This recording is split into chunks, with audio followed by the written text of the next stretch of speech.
Madasigon pa bata o mawad-an na tagkadasig? Remember, mawad-an na tagkadasig, na anatay kabugnawon.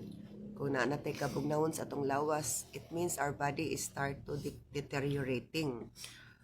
So, ang ani agi na, kung ang atong lawas, fermi na murag, batig kabugnawon, taliwala nga init ang panahon, there is something wrong in our body.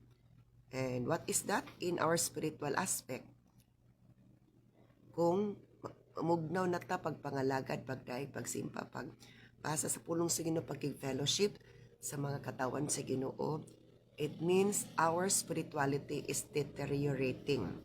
And if our spirituality is deteriorating, and if we don't find ways to heal it, it means what? We did not use wisdom.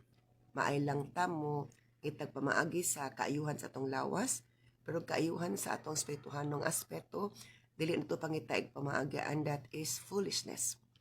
Because atong lawas is pila lang katuig nining kalibutan, pero ang atong kalag ug espiritu mulangtud sa walay katapusan.